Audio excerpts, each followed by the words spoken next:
Call 727-541-1741. You may be owed money for the lost value of your repaired vehicle. And visit us at GulfstreamMotorsports.com. This is the TAN Talk Radio Network.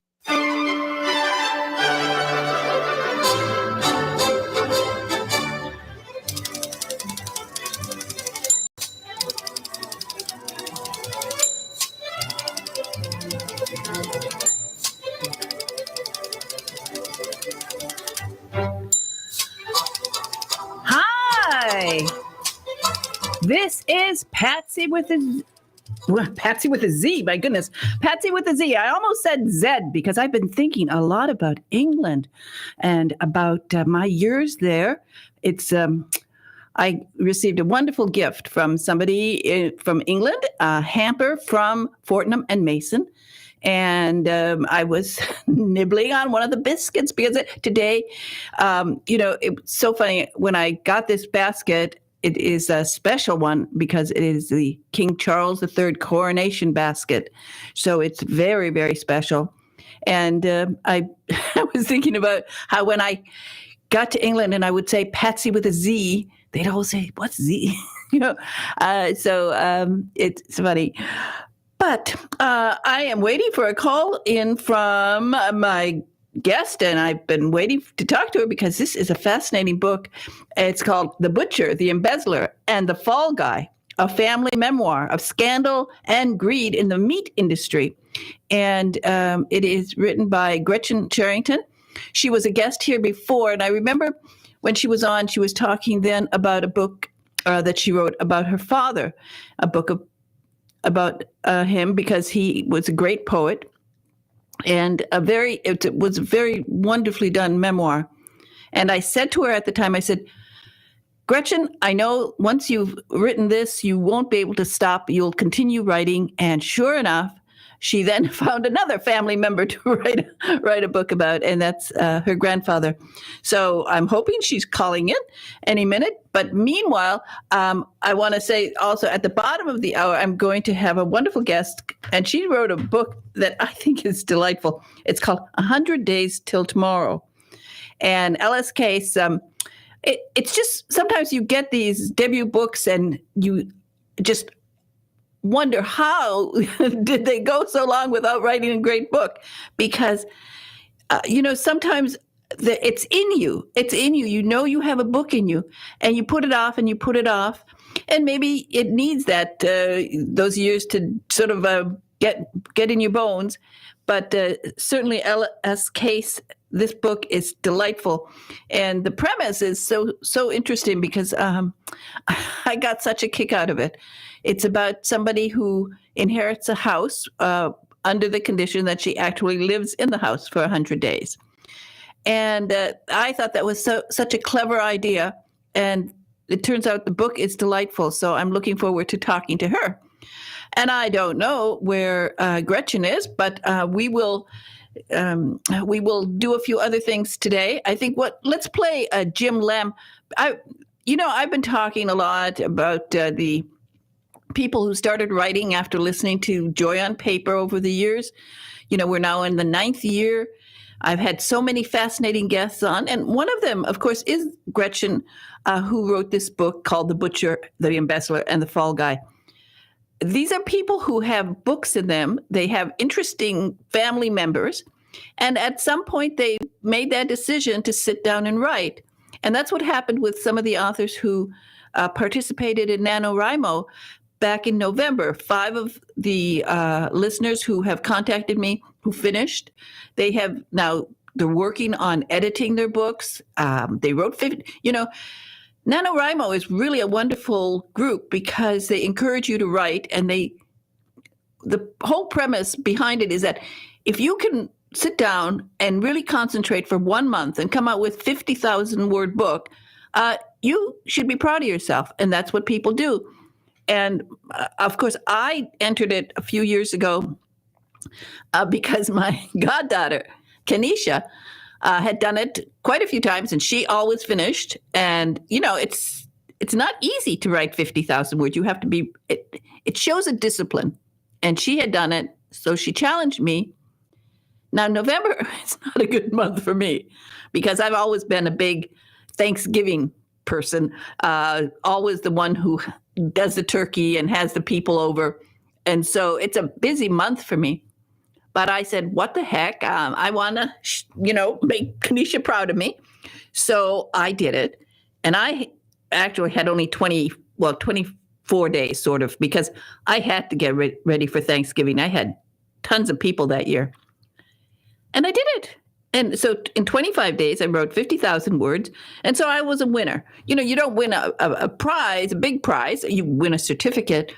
But mostly what you get is the pride of knowing that you're able to sort of knuckle down, concentrate yourself, and do it.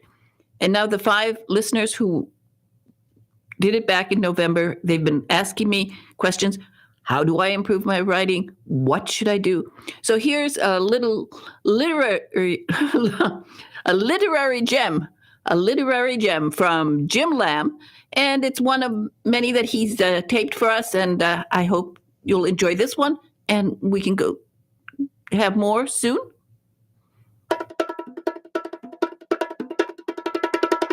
It was the best of times. It was the worst of times. That, my friend, is the way to open a novel. I'm Jim Lamb. Let's get started. Who knows what Charles Dickens was thinking when he penned his famous and memorable opening to A Tale of Two Cities? Whatever it was, he was right on. The only opening line more famous and even older is from the Torah. Barashit bara Elohim et hashamayim ve'et ha'eres. What does it mean? I'll give you a hint. In the beginning, God created. Well-crafted openings grab readers' attention and set up a great story. Let's take Jane Austen's Pride and Prejudice, for example. It is a truth universally acknowledged that a single man in possession of a good fortune must be in want of a wife. If you're familiar with Austen's book, you know what a perfect setup that is. How about Anna Karenina by Leo Tolstoy? Happy families are all alike. Every unhappy family is unhappy in its own way. That, my friends, is a riddle wrapped up in an enigma with a side order of fries. French fries. One of my favorite books is George Orwell's 1984, so it must have a great opener. You bet your big brother's life it does. It was a bright, cold day in April, and the clocks were striking 13. Wait a minute. 12 is the highest number a clock can strike. Or is it? The Stranger by Albert Camus has a short and not very sweet opening. Here it is. Mother died today. Kind of odd, yet suitable in every way. And of course, I got to bring up Hemingway's Old Man and the Sea. I always do. He was a man who fished alone in a skiff in the Gulf Stream, and he had gone 84 days now without taking a fish. If you can find a better opening to a book written by a Nobel Prize-winning author, let me know. I'm Jim Lamb, and you've just learned a little something about opening lines.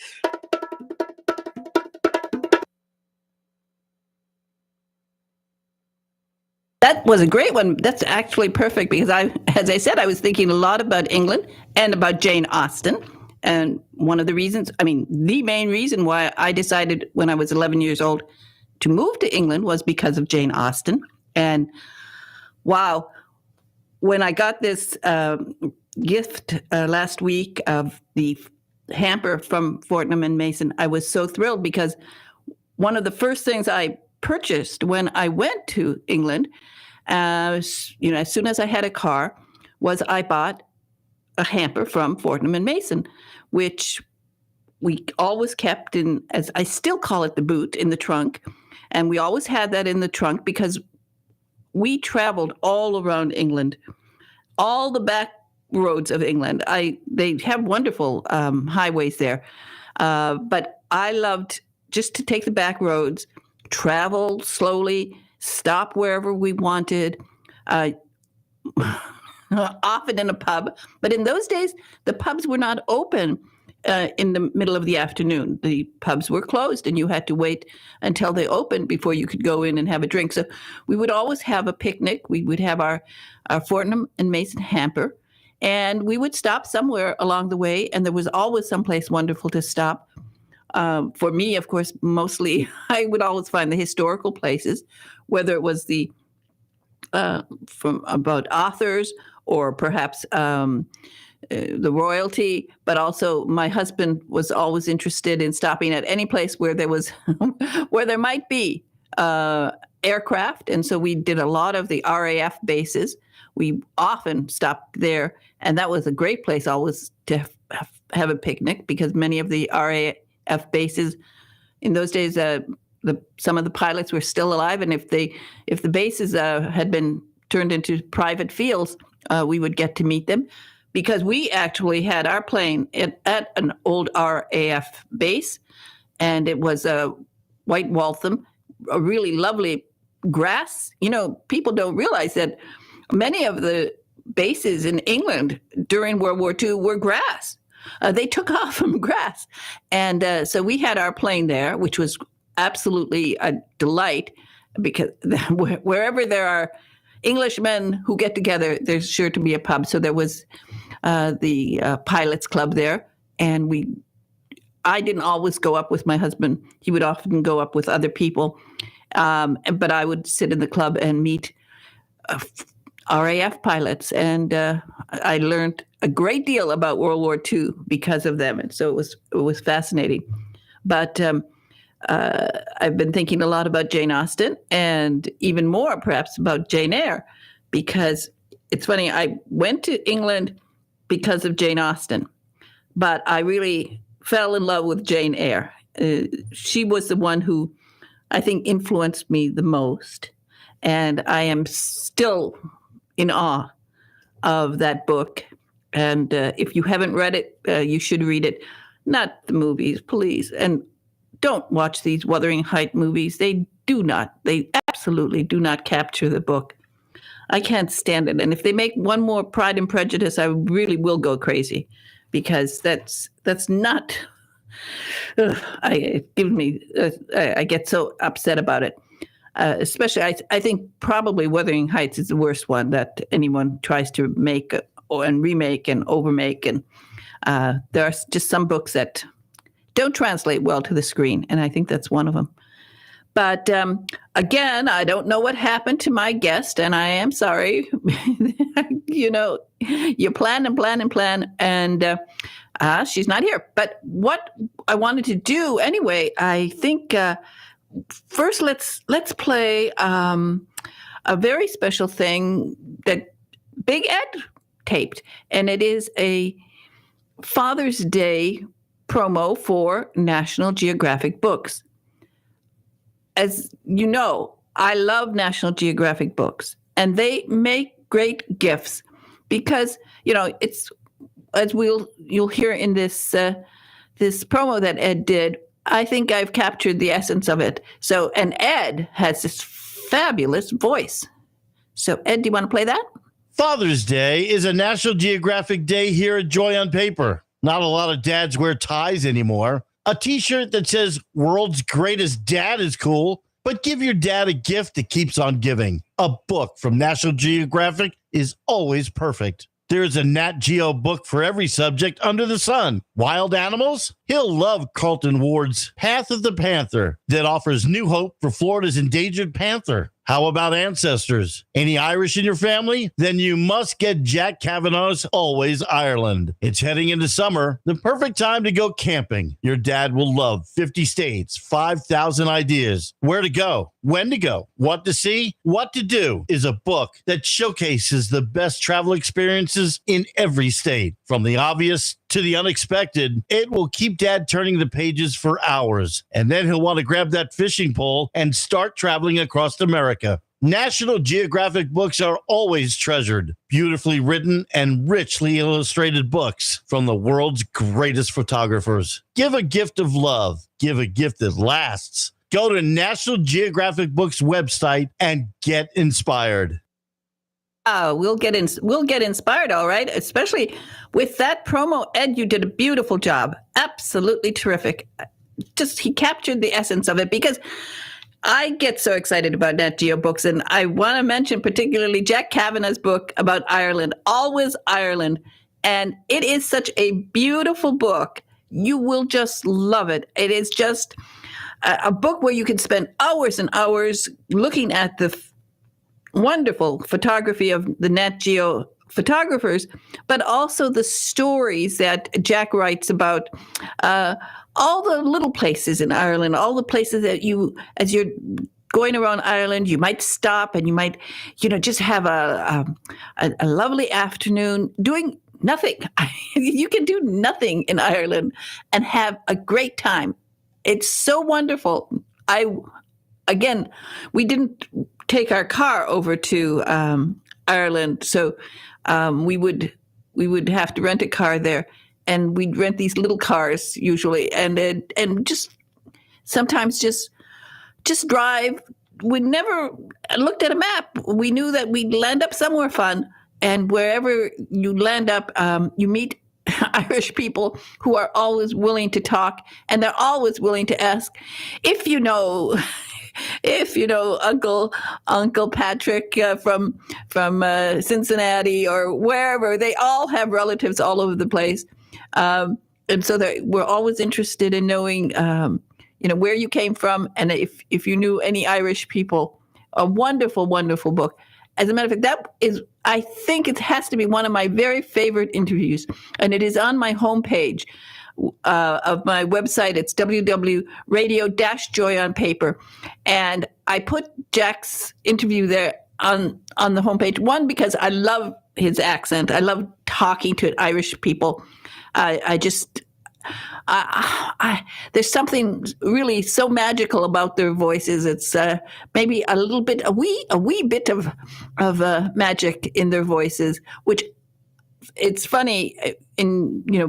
People will always find French accents interesting or sexy, but the Irish, they beat them absolutely.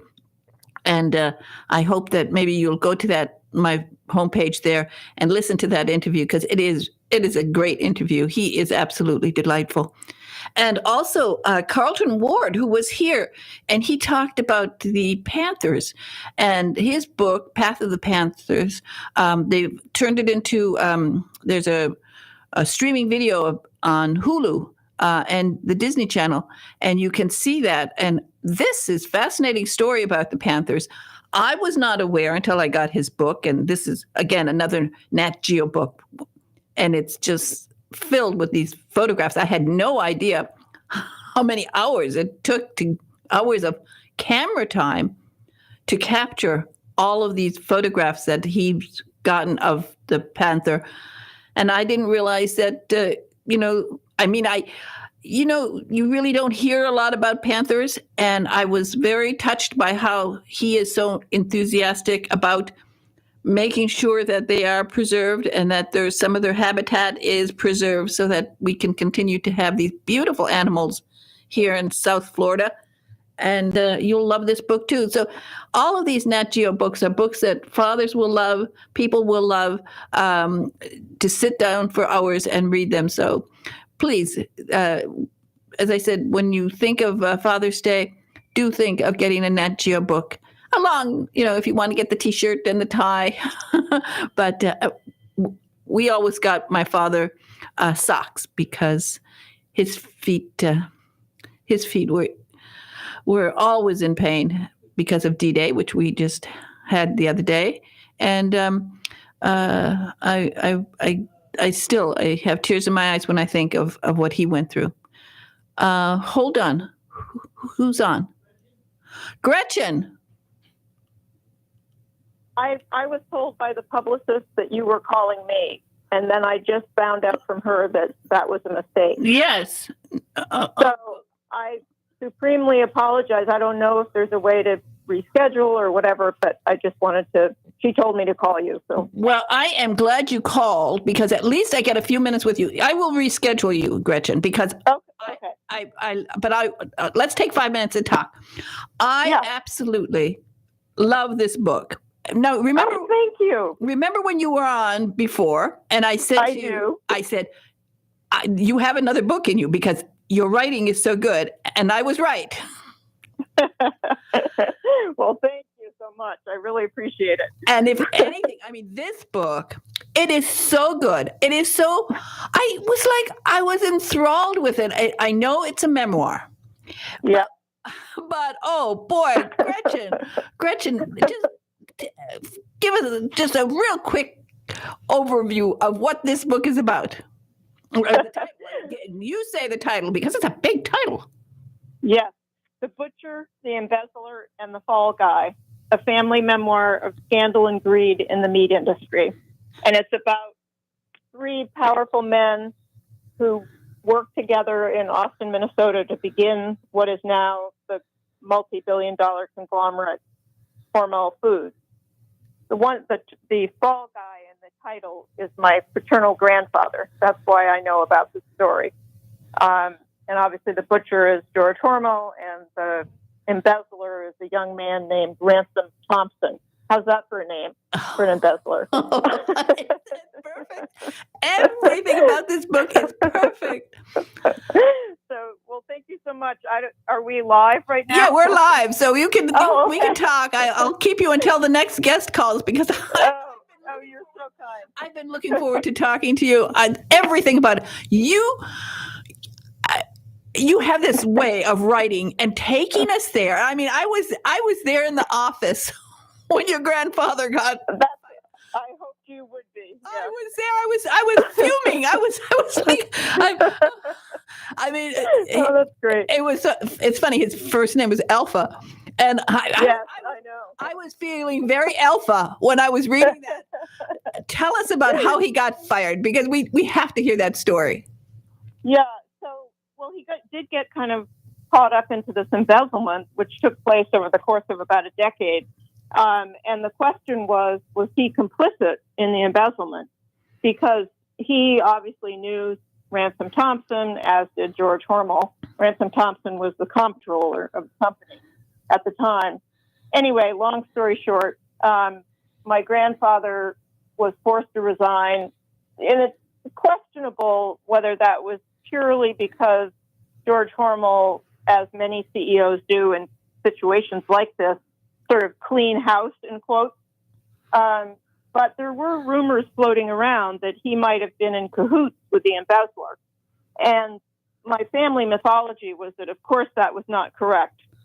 But as a consultant working with a lot of CEOs and inside a lot of companies for several decades, I knew who CEOs were, how they made decisions, how they ticked. And I became extremely curious to find out what I thought really happened. So that was the genesis of me getting into this book. Oh boy, if they had cable news back then, would this have been a story, huh?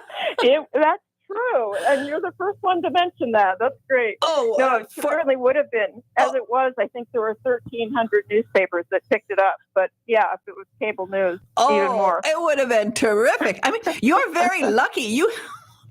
You have a lot of great skeletons in your closet. Thank you. I don't think I'm going to find any more. Well, you never know. You never know. That's true. You're great at this research with source material, which is one of the things that I wanted to talk to you about because I'd love to. The book itself is brilliant. The story, it is like a mystery because we want to know what you're going to discover. So it's a page turner. I mean, not all memoirs are page turners, but no, this is sort of a hybrid. I think I'm calling it a true crime investigative memoir. I mean, it's really. I don't think the cat is. It's really thrilling. I love it. It's perfect for every thriller writer. It's perfect for everyone who's writing a memoir. So I'm going to have a guest called in. I'm going to skip all the commercials and everything and go to her. But what I want to do is tell you that I'm going to have you back, and we're going to talk a lot about this wonderful book. And I'll do a promo for it anyway, until I get you back on. I'll keep. I have to tell people to get this book. It's the title is long, but boy, oh boy, it is. The book seems too short because I'm reading it. I'm turning page, and I'm so excited about it. And so you're going to be back on. Thank you so much, Patsy. I'm really sorry that there was a that's all right. And Gretchen, we're going to have you back on so that we can also discover how you do this beautiful research. You're the best. I'd love to talk about that. Source material. Okay. So you'll be back on soon. Okay. Thanks very much. Take care. Okay. Bye-bye. Bye-bye. Bye. Okay. Oh, I do love that book. It's absolutely wonderful. And we'll be having Gretchen back on the program, and we'll talk to her. But meanwhile, today, I am turning now to another author, and I don't know what to call her, actually. But I will say the name of the book is 100 Days Till Tomorrow. And her name is L.S. Case, and I don't know what she wants me to call her. I was trying to think of what I should be calling her. I'm thinking of I could just call her Brilliant. How about that? Hi. Hi. Good morning. Good morning. So, LS, what do you want me to call you? LS? You can call me Linda. How's that? Okay. That's my real name. You can call me Linda. Oh, thank you I feel honored that I'm allowed to call you. I should be calling you something really, really special. As I said, Brilliant would be a nice name for you, or Smarty Pants. I don't know, because I tell you, I knew I would love this book when I always, know within a few pages if I like a book or not. And then I get to the third page and you use the word that I love and that very few people can use without blushing. You said, perchance. Perchance the misjudged receptionist would pull up a chair. I love it. I said, any girl who can write perchance, my goodness, this is a terrific writer. Oh, thank you so much. Well, there's so many things. First of all, you're famous for something else, but now you're going to be a famous writer because this is a great book. Oh, thank you. And it's your first book. It is. It's my debut novel. I don't know. It's just so amazing when I get a debut novel that is like perfection. Perfection. And as I said, it's very funny. I'm going to tell you something after we talk, but you tell us the premise of this book because I love the idea. Oh, thank you so much. Well, 100 Days Till Tomorrow, it's a blend of inspirational women's fiction with Hallmark-style romance. My main character, my protagonist, Miranda Blair, she has spent 2 decades avoiding the unknowns in her past and running from the truth. And rather than having aspirations, Miranda has all of these self-imposed limitations.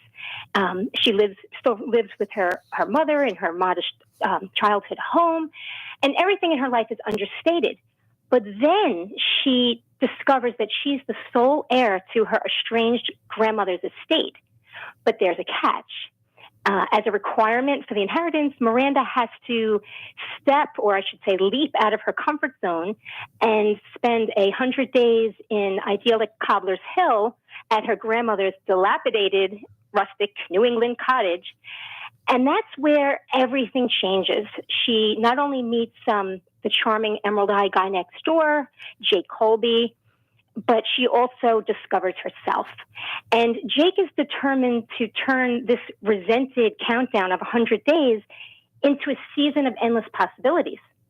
So it all sounds wonderful, and it is, until this magical summer adventure that she takes along the road not taken, then of course, there are new beginnings and second chances, but it also unearths all of these hidden secrets to her past. Oh, you just combined everything so perfectly in this book. as I said, I just knew I was going to love it, and I did. I kept reading it, and there's so many things in it, but one of my favorite was I love that there's a section where writing about balloons, and one of them is called Overjoyed. Oh, yes. You know, I always get a kick. I sort of collect joy quotes, you know, and so when I got to that part, I said, overjoyed. So tell us about that. Tell us about why there's a balloon named Overjoyed. You know, I always love the idea of the sky is the limit. I've always loved hot air balloons. I myself have taken a hot air balloon ride and experienced the magic of it. And to me, just rising to new heights and realizing your potential and not putting any limitations on yourself. It's an overjoyed, it's an experience. It's just something that's all encompassing. And I really wanted that for my character. And I felt that her entire summer with Jake Colby, learning about herself, falling in love with herself, you can't help but feel overjoyed for her and for herself. So that's where that idea came from. Well, it's perfect. It is absolutely perfect. And I do love the idea of the balloon and what it represents as so much more. Also that freedom and that rising to new heights. I thought it was terrific. And you've risen to fantastic heights with this book because your writing is so good. Thank you. You know, rarely do I go anymore? Do I have to look up words in the dictionary, or do I have to, go to a thesaurus? I'm pretty good wordsmith, but with you, I said, well, I have to go and find if there's another word for brilliant, because thank you so much. That means so much to me as a debut author.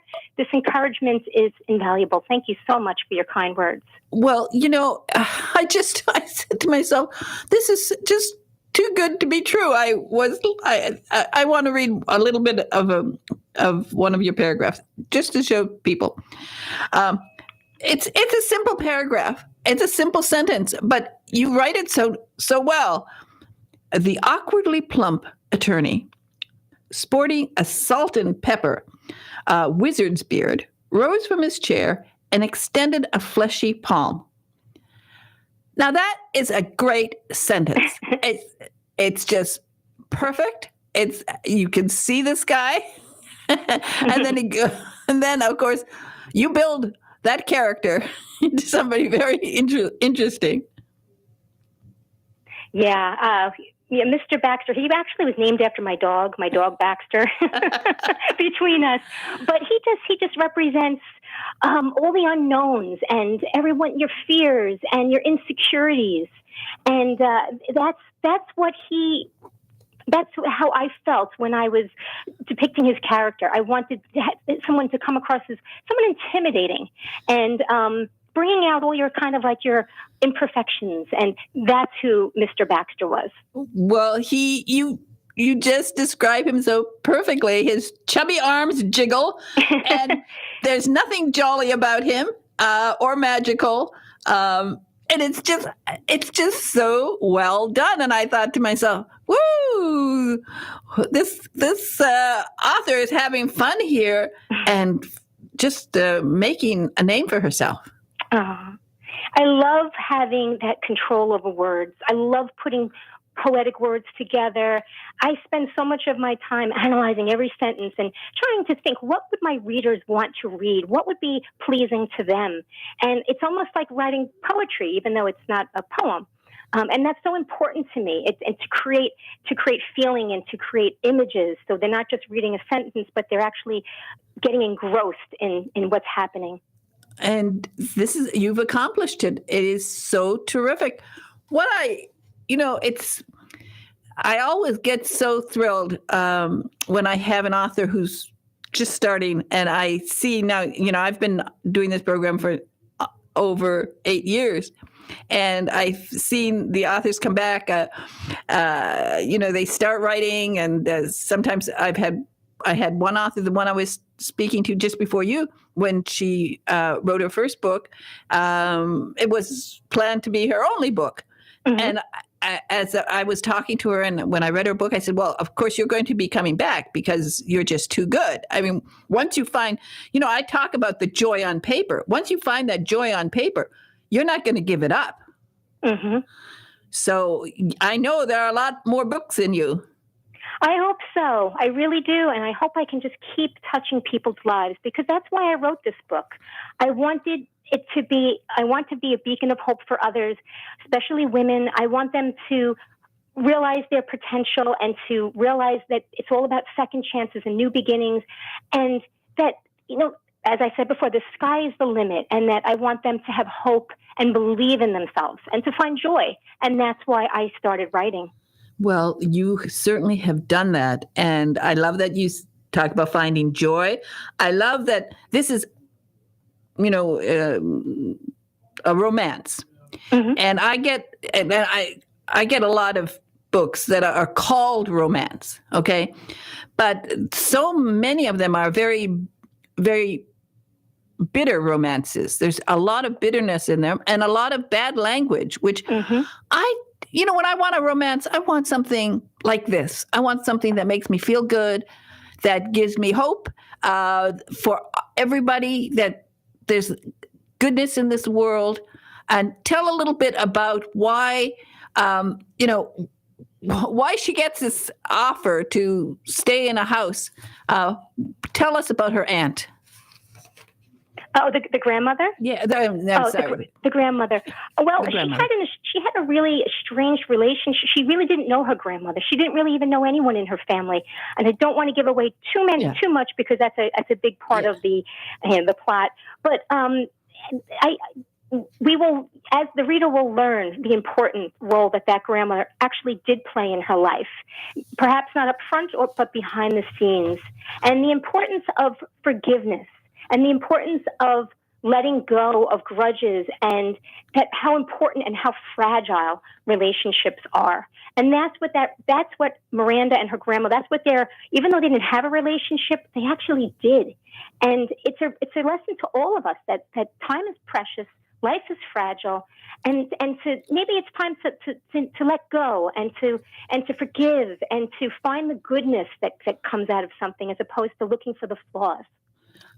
That's an excellent point, because did you come out with this during the pandemic, the idea for the book? No? No. This has been, Patsy, this has been years in the making, probably about 7 years or so. But I never had the confidence to move forward with it. And I always wondered whether it was good enough. All debut authors go through that doubt, who will want to read it? And it wasn't until I met some prayer warriors and cheerleaders who instilled life into my dreams that I said, you know what? Why not me? If I can't write this book and be true to my characters unless I take a dose of my own medicine and believe in myself. And I don't want to be a hypocrite. I want to, whatever I'm able to convey on paper, I need to practice that in my life. And that's why this book is being born, because I want women to read it and to feel empowered and to believe in themselves. A wonderful point, because, so many people do have this, they've drifted away from their families, or they don't know anything about their families. And then you get to a point where, like during the pandemic, people realized, well, life is short. It could be short. So why am I not doing something with it? And why hold these grudges against people for 30, 40 years and look at them in a new light? And, I just thought there was just so many things in this book. But of course, one of the wonderful things that it's your spirit, because you yourself have done some marvelous work. So I wanted you to take a few minutes to tell us about who you are, because. Well, first and foremost, I'm a mom, and my family means everything to me. I married my high school sweetheart. We've been married 27 years, and I have 3 grown children. And beyond that, I have always just wanted to make the world a better place. So as young as being a child, I was always looking for opportunities to give back and to show kindness and to do all types of clothing drives and food drives, and I would write to the ladies at the nursing home who didn't have family, and I would help take exams for the blind students at college, and I just always looked for opportunities to give back and to show kindness. And one of the organizations that I joined over 20 years ago, I became a volunteer wish granter for the Make-A-Wish Foundation. And that holds a very special place in my heart. I love working with these beautiful children who are medically fragile and working with the families who are also going through such difficult storms in their life. And I like to bring hope and joy and help to make that wish come true for the family and to show the parents, let the parents have a day of happiness and to see their child smile. So that's really where my heart is. And I'm the last person to turn my cheek on anyone in need. It's just who I am. It's in my genes. Well, I mean, you're in this world of people who are really involved in giving. You're well known because of your work in Make-A-Wish. And it's really, it's such wonderful work that you've done. And it comes through, I think the spirit also comes through in your book. Thank you, because that was very important to me that it did, that those lessons are in there to share with others. Because we can all make a difference, Patsy. Every one of us can make a difference. Well, I think what you've done is brilliant, really, as I really do, because I get a lot of books, and every once in a while I get sort of one that just stops me in my tracks, and I say, thank you for writing this book and touching my heart. Oh. And I want other people to get this book and feel that same sort of magic that you've managed to capture in your writing. Now, thank you. As you said, you've had this idea for a while. So how did the words come to you? When you first sat down and started writing, what was the process for you? I wrote this book during a season of change in my life. I had just lost my grandmother, and the very next day, my career came to an end when the company I worked for 14 years closed its doors. So in a weekend, I planned a funeral and dismantling of my career, and it was tough, but I needed to find a new forum that I could still impact and influence and inspire others. And I always loved writing. I always loved putting words together. And I just sat down and I said, you know what, I'm just going to just sit down and see what comes to mind. So I guess you can say I'm not a plotter, I'm a pantser. I know the authors use those words, that phrase. So I'm a pantser. I sit down and I just kind of right by the seat of my pants and I just see where the story takes me. And it was just all about putting beautiful words together. I knew I had ideas in my mind. I wanted it to involve the girl next door. I knew I wanted it to involve family because that's so important to me.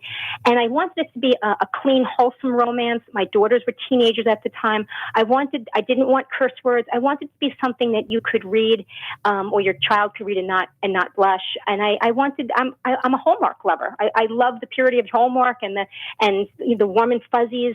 And I'm a romance at heart. So everything just really came together in the story. And I went back several times, and of course I rewrote it many, many times. But I kept working at it until it was something I was proud of, and I was ready to release it to the world. Well, you should be proud of it. And speaking of Hallmark, they should pick this book up. Oh, I would absolutely love that. They but really dreams should. do come true. I know that, but yes. I'm hoping. I mean, this is the perfect book. I could write the script for it tomorrow because I think it's just a great book, a great story. There are so many great, wonderful scenes in here, in addition to the one with the balloons and of her arriving and finding the house and all of this and all the things that she goes through. So did you have some experience in renovating houses and fixing things up? Yeah, somewhat, sure. I do. But for me, it was all about, the story starts off kind of, I guess you'd call it a little heavy, a little somber, in the attorney's office, and then you graduate into and being introduced to the bungalow, the grandmother's home, and it's, it needs so much of a makeover, and there's so many things that just don't represent who Miranda, or maybe it does represent who Miranda is, but not who she wants to be. And you see this, like how it just, the transformation and how it just brings the whole story into the light. So the dilapidated cottage represents all the clutter in her life and all the baggage that she has, and everything that she needs to kind of go through piecemeal to become who she's meant to be. Oh, it's a beautiful story. It is a beautiful story, and really Hallmark should pick it up because it's a great story. It make a wonderful, wonderful Hallmark program. And who knows, because I've had some authors here who their books were picked up and they turned into Hallmark movies. So we will keep our fingers crossed and say some prayers and hope that you'll be back and you can come and tell me when you get a movie deal, okay? Oh, I'd be delighted. Thank you so much. Well, it's also inspired me. I think I've been thinking maybe I come from northern Michigan, and there is this old farm that someone abandoned. Not one of my relatives, but my relatives still have their farms. But there's this old farm that's abandoned. I'm thinking of buying it. I think I'm going to buy it. It wouldn't cost too much. And then I'm going to leave it, or I'm going to pretend I'm not actually going to go and drop dead. But what I'm going to do is I'm going to get a lawyer who will give it, and I say that to some millennial, and I'm going to give this old farm to a millennial, and send this millennial who will be chosen will only have to spend 1 month there. Because I don't think because you have to drive your tractor to the top of a hill to get cell reception. Wow. And there is no Wi-Fi. I mean, we up there, we just call it why try because if you do get it, it's only going to last for a few minutes. So I want to see a millennial live for a month in that farm and survive it. That's great. I love that. Wouldn't that be great? What a novel idea. Yeah. That would be fantastic. Yeah. Oh my goodness. I just ripped you off. No, yours is better. It sounds like a reality TV show, Patsy. You know that I could do. Now, wouldn't that be fun? Yes, it would be. Oh, I'd love to. And maybe I'll do that. I'll take 10 millennials up there, put them in this house, and see if they can survive a month without Wi-Fi or cell phones. I don't think so. I don't think so either. Well, you're just fantastic, and your work for Make-A-Wish is, what you've done over the years for that and helping people is wonderful. And now that you found this joy on paper that you give to others who now are the readers will find joy on paper when they read your book. I think that it's just, I was really, well, perchance, are you writing another book, perchance? I actually am. I actually am. And it's along the same lines. It's not a sequel, but it is about finding your voice again and about it's rediscovering who you are, who life meant for you to be. And it's another romance. Good. So hopefully that will be coming out sooner than 8 years, like it took me to write 100 Days Till Tomorrow. Yeah, the first one always takes a long time. Yes, it sure does. It sure does. But now that you found it, and now that you found your voice in words, because you are really good, I love anybody who uses perchance, whilst, or shan't. They will always get on my program.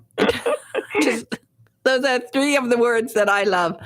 And but I knew the minute I read that paragraph, I said to myself, she's going to be back. She's going to, and I know you will. So as soon as you have a release date, Linda, people have to look you up as LS Case, right? LS Case, yes. There's actually another Linda Case who's an author, and that's why I had to kind of be a little bit more creative with my name because I didn't want to step on her toes.